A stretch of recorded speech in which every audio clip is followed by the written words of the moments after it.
If you look at the world map, you'll realize that some countries get more attention than others.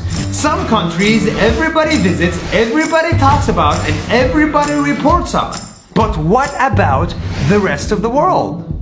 What about the other countries that nobody talks about, visits, or knows anything about? What do people do there? To answer that question, I decided to visit a small country that I never heard about on the news, that my friends don't talk about, and that even I couldn't place on a map.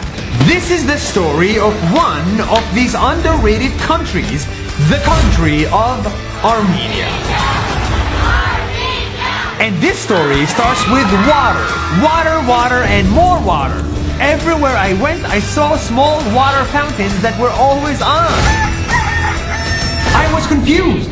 What's going on in Armenia? Apparently, this is how the majority of Armenians drink. They stop, they drink, they leave, and the rest of the water is recycled. They don't need plastic bottles anymore, and they are always well hydrated. I was no longer confused, I was amazed. This is the land of free water! The next day, I visit their schools only to learn that every kid in Armenia is taught chess. The only country in the world to do so. They have classrooms and schools dedicated just for chess. And after school, kids are sent to modern institutions to learn engineering, design, and music, and all of this they get for free here. I was amazed. Amazed at how a country I never knew before does so many things differently. That explains why Armenians are some of the best in the world at chess, like this grandmaster. That's why they are building huge technology companies. And maybe that's why they have a president who can engineer computer games and host you for drinks. Cheers with Armenian brandy, the best one in the world. What I thought was just another country turns out to be one of the oldest places in the world, older than Rome.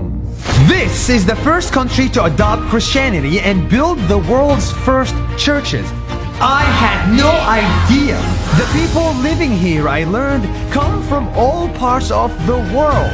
UAE, Russia, Denmark, Belgium, Spain, Ukraine, France, Canada, the Netherlands, Iran, New York, Argentina, USA, Syria. They are the ones that make up Armenia, the ones who built these beautiful churches, and the ones that developed this unique culture thousands of years ago. And because their country is so small, every night they hang out by the main square, coming under the dancing fountain. This is a beautiful sight of a community. I arrived in Armenia dancing in a fountain by myself, only to live in love with Armenia and dancing with the rest of them. This is the land of free water! And all of this happened in one country I couldn't place on the map a week before. This was not the story of Armenia, this was the story of many countries like Armenia that don't get the recognition that they deserve. Because even if the map shows you every country in the world, I am convinced that the world is yet to be discovered.